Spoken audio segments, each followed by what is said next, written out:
Quer duplicar o valor da sua assinatura? Agora assinar o Observador dá acesso a todos os conteúdos e benefícios e ainda há uma anuidade ACP Bronze grátis. Terá vantagens que vão desde plano de saúde gratuito a descontos em combustível. Esta é uma assinatura que vale por duas.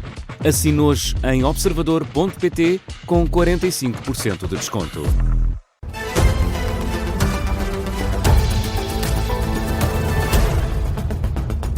Avançamos para o Jornal das 5. O líder do Chega critica o PS por ter enviado a lei da nacionalidade para o Tribunal Constitucional ainda antes do Presidente da República se pronunciar, Vanessa.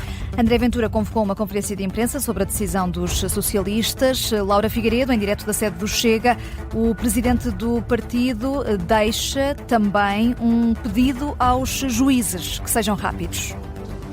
Precisamente, Vanessa, André Ventura diz que agora que o PS já avançou, não há muito, de facto, que se possa fazer para além de pedir celeridade ao Tribunal Constitucional. O Presidente do Chega diz que este comportamento do PS vem na senda do que os socialistas têm feito nos últimos anos, procurar conter a mudança. Diz André Ventura que o Partido Socialista está a tentar parar o ar com as mãos e aponta que havia outros mecanismos, sobretudo a posteriori, que o PS poderia usar para contestar a lei de uma forma mais equilibrada. Agora, o mal está feito, é o que diz André Ventura, e por isso só resta apelar à celeridade. Do Chega. Já há data para a reunião entre os médicos tarefeiros e a Ministra da Saúde. E depois do jornal... Algum problema aqui técnico? Íamos ouvir esse registro de André Ventura com a Laura Figueiredo. Laura, podemos tentar mais uma vez. E precisamente André Ventura a apelar então à celeridade. Uma vez, para terminar, que o Partido Socialista já escolheu e já decidiu que enviaria para o Tribunal Constitucional um pedido de fiscalização prévio, preventivo, com o número de deputados que tem, não se pode impedir que aconteça. Só posso apelar a todos, Tribunal Constitucional e Presidente da República, que rapidamente resolvam este processo, para que ele não se torne o único assunto de discussão, não obstante, cá estaremos para isso, e para que possamos chegar ao próximo Presidente da República com este assunto resolvido. André Ventura, aqui na sede do Chega, falou ainda sobre as declarações do presidente angolano nas celebrações da independência, declarações que André Ventura classificou como uma humilhação para Portugal, por considerar que João Lourenço quis responsabilizar o país pelos atrasos sentidos em Angola e em África. Ora, hoje aqui André Ventura confirmou que o Chega vai mesmo avançar com um voto de condenação ao que foi dito pelo regime angolano, mas também às palavras de Marcelo Rebelo de Sousa, que disse que as relações de Portugal com Angola estão ótimas. O líder do Chega diz que isto é assumir que os portugueses são responsáveis pelo que se passa hoje em Angola. Reportagem da Laura Figueiredo, em direto da sede do Chega, com críticas do partido ao PS por causa da lei da nacionalidade e também críticas sobre Angola. E Marcelo Rebelo de Sousa já tinha desvalorizado a posição do Chega sobre o discurso do presidente angolano. Nessas comemorações dos 50 anos da independência de Angola, lembrou Marcelo Rebelo de Sousa esta tarde que Pedro Pinto, o líder parlamentar, também esteve presente na visita a Luanda esta semana e só teve coisas boas para dizer. Quem falou em nome dos deputados no encontro com os deputados angolanos foi precisamente o líder parlamentar do partido segundo mais votado, o Chega, e que fez um discurso que caiu muito bem sobre a fraternidade, a amizade e o relacionamento. O Presidente da República no bazar diplomático em Lisboa. Marcelo Rebelo de Sousa revelou também as duas últimas visitas oficiais que vai fazer antes de sair de Belém. Espanha e Vaticano, sendo que anunciou ontem à noite Marcelo Rebelo de Sousa, quando deixar a presidência, vai ser professor convidado na Califórnia. Espanha e Vaticano, que, salvo erro, foram as primeiras visitas que fez enquanto Presidente da República.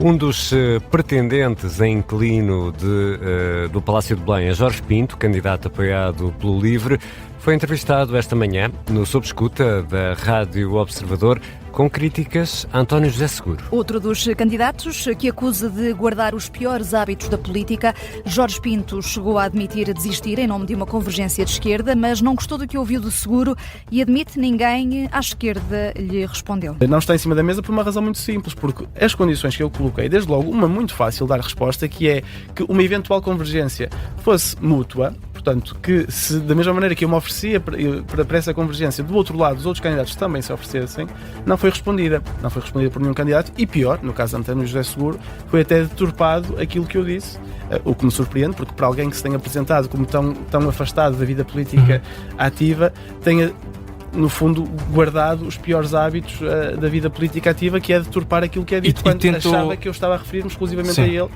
Nesta entrevista ao Observador, Jorge Pinto esclareceu também que, se fosse Presidente da República, enviaria para o Tribunal Constitucional as alterações à lei laboral que o Governo quer fazer e, mesmo que não fossem encontradas irregularidades no diploma, tal como está, recorreria depois ao veto político. Assume também que daria posse a um Governo do Chega se tivesse maioria absoluta. Esta entrevista de Jorge Pinto aqui na Rádio Observador já está disponível em podcast e estamos também em condições de anunciar que na próxima terça-feira de manhã, dia 18, às 9 da manhã, será a vez de Gouveia Melo vir às manhãs da Rádio Observador, sob escuta às 9 da manhã.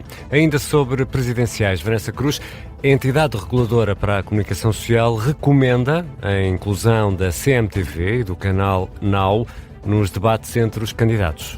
Sim, que arrancam já na próxima segunda-feira e vão até ao dia 22 de dezembro. O que está acordado são debates na RTP, SIC e TVI, mas a Média Livre, dona do canal de notícias Now e da CMTV, fez uma queixa à ERC por ter ficado de fora. A entidade reguladora considera que alargar o acordo entre as televisões para incluir este grupo reforça o pluralismo, a diversidade e o direito à informação no período eleitoral. Entretanto, a reação do diretor de informação da SIC e da SIC Notícias, Bernardo Ferrão, à agência Lusa, os debates vão decorrer tal como está previsto nos 3 canais generalistas e a partir de segunda-feira. E na saúde, já há data para a reunião entre os médicos tarefeiros e a Ministra da Saúde. O encontro vai acontecer ainda neste mês de novembro. Sim, de 27 de novembro, dia da votação final global do Orçamento do Estado para o próximo ano, confirmou o Observador. Ainda não se sabe a hora, se será antes ou depois desse momento que deve fechar o capítulo sobre as contas públicas de 2026. A recém-criada Associação dos Médicos Prestadores de Serviço vai ser recebida pela própria Ministra Ana Paula Martins. O Governo quer baixar o valor hora pago a estes médicos que não têm vínculo ao Serviço Nacional de Saúde e este é um dos problemas a resolver. Sim, é uma das alterações às regras do trabalho em regime de prestação de serviços que o Governo quer implementar. Os médicos tarefeiros ameaçaram até parar as urgências, depois recuaram, pelo menos até serem recebidos pela Ministra da Saúde. Esse pedido foi acatado, como prometeu de resto esta semana Ana Paula Martins. Reunião dia 27 deste mês. A Rádio Observador tem estado a tentar contactar o porta-voz dos médicos tarefeiros, sem sucesso até agora. E há outras notícias a marcar a tarde desta sexta-feira, 14 de novembro. Mais de 2.000 ocorrências entre quarta-feira e hoje relacionadas com o mau tempo. Se no início da Depressão Cláudia as inundações foram o principal problema, agora está a ser a queda de árvores. Évora e Porto Alegre ainda estão nesta altura sob aviso laranja, é o segundo mais grave. Na Madeira, a Proteção Civil alerta para o agravamento das condições meteorológicas. Está a ser investigada a amputação de 2 dedos de um aluno do agrupamento de escolas de Souzelo, em Sinfães, no distrito de Viseu, alegadamente por outras 2 crianças. A mãe do menor denunciou a situação no Instagram. Diz que os colegas fecharam a porta da casa de banho nos dedos do filho, que alegadamente perdeu muito sangue e precisou de se arrastar por baixo da porta com os dedos já amputados. A escola está a ser criticada pela encarregada da educação por não ter acionado a PSP. A agência Lusa, o diretor do agrupamento, Carlos Silveira, diz que em Sinfães só há GNR e que cabe ao INEM, que foi chamado, entrar em contacto com as forças de segurança. A escola de Fonte Coberta, em Sinfães, abriu entretanto um inquérito interno para apurar as circunstâncias deste incidente. Portugal submeteu à Comissão Europeia o 8º pedido de pagamento do Plano de Recuperação e Resiliência. O Governo fala num bom ritmo de execução do PRR. Em comunicado, o Ministério da Economia e da Coesão Territorial diz que está a ser dada continuidade ao calendário acordado com Bruxelas. Várias pessoas morreram na Suécia depois de um autocarro ter colidido contra uma paragem no centro de Estocolmo, a capital. É o que está a avançar a agência Reuters, que cita a imprensa local. Ainda sem dados oficiais, as autoridades apontam para várias vítimas, entre mortos e feridos. O motorista do autocarro foi detido. Esta situação em Estocolmo, na Suécia, está a ser tratada como um caso de homicídio. E voltamos a atualizar as notícias às 5h30 com a Vanessa Cruz, na Rádio Observador.